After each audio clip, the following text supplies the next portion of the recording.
you about your little wing locket that you're making. I really love it. And I want to ask you, first of all, how did you get the idea for doing this? Is it related to anything? Yeah. My friend, a really close friend of mine, really liked butterflies. So I actually wanted to make this for the bracelet. How long have you been working on this? A long time? Yeah. How long? Since last semester. Really? Yeah. Wow. And you're a senior at Kpis, Kpis, right? This is so amazing. It's layered. You've made a flat wing with a border around it, and then you put a surface on it that's cut out, a decorative surface, and you had to solder the flat metal decorative surface to the back of the wing. Okay, and this is going to be a little locket, right? And it goes something like this, right? And she has now done the hinge on it, and the hinge itself is amazing. It's so tiny. So how did you make a hinge? Can you describe what you did? So first we have flat metal, and then we have to cut one end of the flat metal to a very sharp end, and then we have to get it through the you remember what that's called? It's called a draw plate. a jaw plate. Yeah, so we made a thin metal strip. It had to be super thin, right?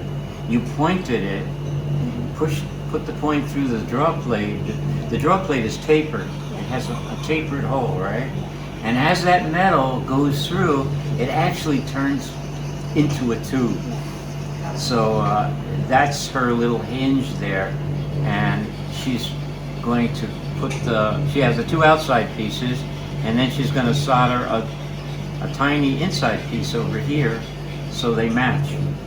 And actually when you do it, the inside piece can be long, and then you just cut it short so that you can fit it perfectly. All right, so she's making a butterfly locket out of two flat pieces of metal, and it's quite amazing. Actually, this is probably, in the 4 years that I've been at this school, this is the most advanced piece that's ever been made where it's so precise, you know. So that's it. Can you get a close-up shot of that? I'm so proud of the work that's been coming out of my classes. And Ellie, what are you going to do? You're not going into jewelry per se. What are you going to be doing?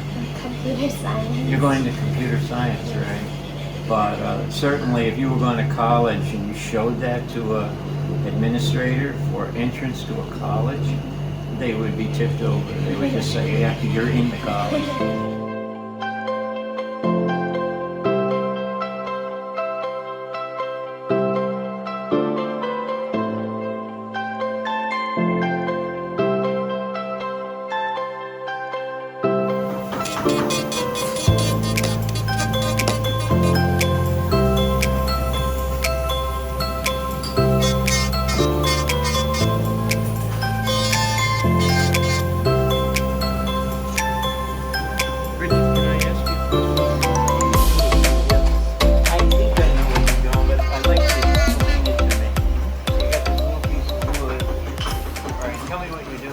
So first I made a preliminary sketch of what I wanted to make, which was a deer with antlers, and right now I'm testing and practicing with collarbone. And the technique that actually you taught me was that I would get a piece of wood and I would carve out the shape as so, according to the picture. You're doing a pretty good job. It's really looking like you're drawing too. Thank you. So you're going to make a positive. Yes. And then with the positive, you're going to push it into the soft collarbone. Make a negative impression on the collarbone. Right. So then this will cast in solid silver. Yes. Right. So you got to make it light, because if you make it too big and too It'll heavy, get expensive. no, and also you won't be able to wear it. It'll weigh like a fishing weight, you know. But that's beautiful. So you're going to refine a head, and then just push it into the collarbone, and then through the casting process, you'll have a screw track coming down to this. You'll melt your metal into a liquid, pour it in, and then the head will cast in collarbone. And then you'll have it. So this is a cool way to do it. What way could you do it? You could carve it directly into the color bond. Yes, you could, but I felt like this would be more fun and maybe easier. A lot easier because if you carved it in the color bond, you'd be negative carving. And you have to imagine how it would look on the other side. 3D, right? Yeah. So here you're able to work with a positive form, just push it in the color bond and get the positive impression, and then turn that into a silver casket. Yes. So that's very cool. How do you like carving the wood with this? It's fun. Cool. Yeah, it's fun. People make jewelry just with this in wood, and then they wear it. You know, they do a tiki face or a Buddha face, and they can actually carve it out with that. So it's cool.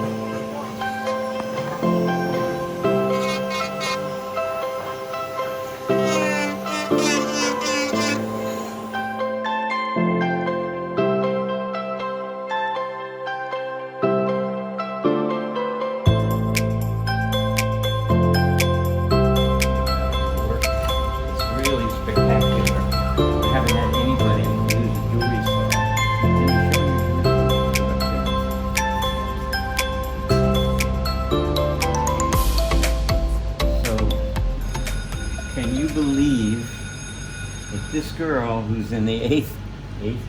Yeah. I can't believe it. Cannot believe it. Cut out all these little cavities, all this fine cutting in the top layer. And then she cut an identical layer underneath and then soldered that layer down. So this is truly amazing work. It's so disciplined. And my God, I haven't had anybody cut out something on that level. So just take a look at that. What is it? Tell me what it is. It's like a logo from an anime. Oh, it's another. Is it from a game? Like a movie. A movie. Yeah, it's spectacular, you know. And tell me how you soldered that down.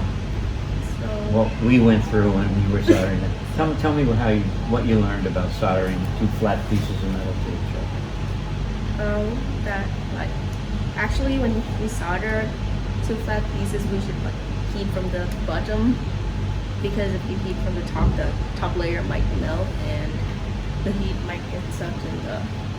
So you learned not to heat from the block. top. Yeah. And so how did you position it on your heat block? Pat, maybe you can get a close-up. Show me how you positioned it when you soldered it. Some heat blocks are kind of hard like that. Right. And it's on the edge so that the heat can hit more directly. So the heat came up this way. Yeah. Right. And then you could watch the solder melt, right? When it melted. And you fragmented the solder up into tiny, tiny pieces, right? Yeah. How many pieces did you put on top of it? It's almost 20, but 20 little in the pieces. end, some of them isn't solder. Oh, because So there's they some, don't- it's confusing in the dish. There's some thin pieces of metal that are not soldered. Yes. I thought we got rid of them, but we didn't. They're still there. But this is really a wonderful thing. And what other parts of this is there?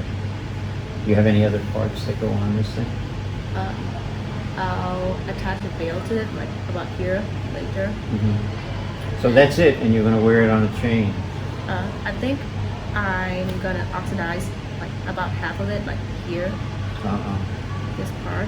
So tell people what oxidizing is. So oxidizing is turning the metal black, like making it look kind of old, and I think it's cool. It ages the metal, and it's chemical aging. It's great, really cool, beautiful job.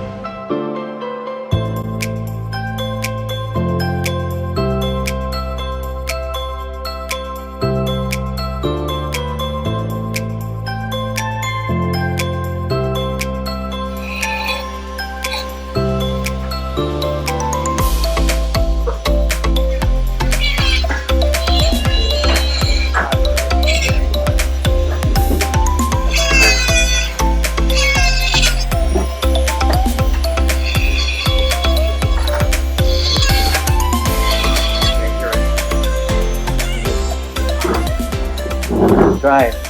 Can I talk to you about your work a few minutes? I really like this thing that you made. Do you remember if I asked you, like, what are all the steps that you went through? How did you make this bracelet? And you made the hearts first. How did you make the bracelet? I took 2 square wires and then just not braiding it, but like Twisted it, right? Yeah. Did you put one end in a vise before you one end when you twisted it? Yeah. And you've been cleaning it now, right? So what's the idea? 2 hearts that are interconnected, right? And then one heart is for hooking the loop. So there's a loop on one side, right? And how are you going to put it on? So actually, it's okay with a bracelet like this to just unbend it. Silver will be malleable. You can bend it back and open it, and it won't break on you. So let's see how that looks.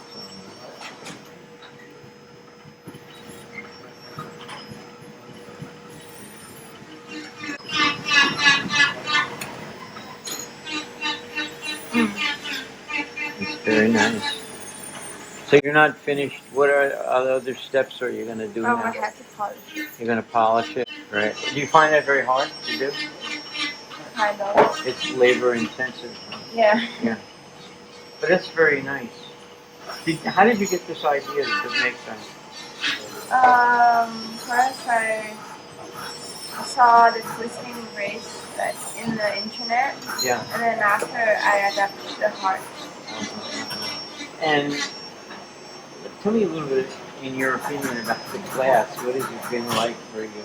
It's actually very interesting, especially for me when I'm actually not into art that much. And so it's kind of like a good class that I'm taking that involves art. If your mother and father said to you, hey, we can buy you a jewelry table at home, and you can do this as a hobby, would you pursue it? Like that? So it's cool. You never really were into art too much, right? Yeah. And then why did you take the class if you weren't into art? It seems to be the easiest way to get into art. Like by not going to art class or anything. Do you enjoy working with your hands? It's really nice.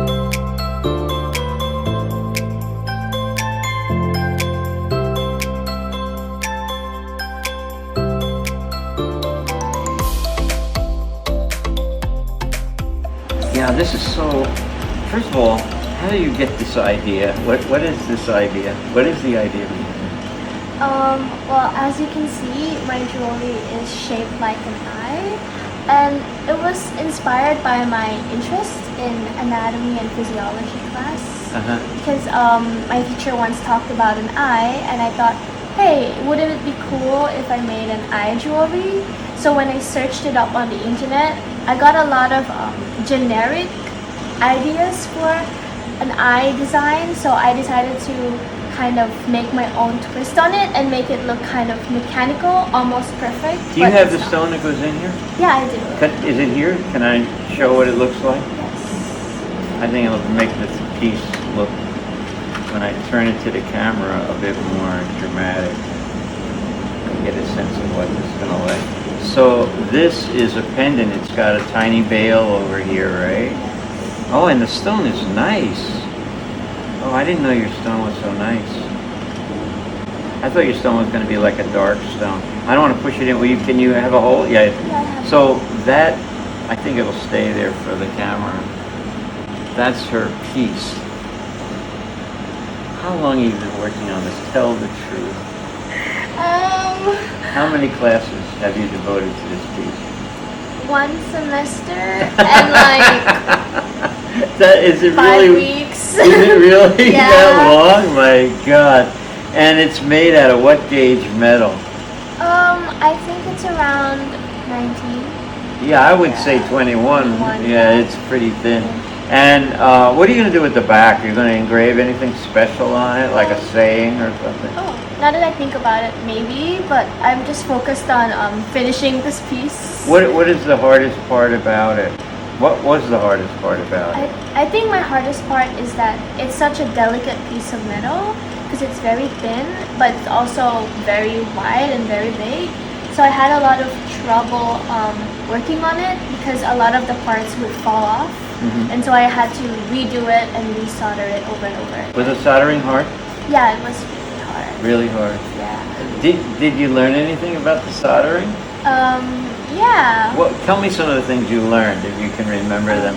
Well, like you showed me before, like when you solder the veil, rather than just like put it together, because this is such a large sheet of metal that will absorb all the heat. Take your heat away, steal Yeah. all your heat away from you, right? So I noticed that you first melted the solder, and then you melted it on the veil, and using that you attached it onto the metal sheet. You know what the most important thing I'm trying to get you to say? Yes. Okay. When you solder sheet metal like this, you should never solder it flat on the heat block. Yeah. Why? Because the heat block is so big, so it will like absorb all Yeah, the the heat block steals all your heat. So one of the things when you solder things, even like these eyelashes that are coming up, these are eyelashes, right? Yes. When, to solder them, you need to get this off the ground. Then the soldering is easy because it's very thin metal, it heats up very fast. But when you lay it flat on a heat block, the heat block just steals all your heat, and you're there forever with the torch trying to get the heat for the piece. Yes. So that is like one of the major things you learn when you work on flat sheet metal like this, a big piece of flat sheet metal. And I like the design. I really think it looks tribal, like like this comes from some very weird tribe or alien race, maybe, or something like that, or another planet. You know what I like? It's a really nice symbol. It's so foreign. And when you get this finished finally, people are gonna, and you wear it, people are gonna really look at that eye. It's really amazing. It really brings attention. And the stone is a focal point of it. It's beautiful. But it's a long time, right? Yes. Yeah. Super long. Very, very nice.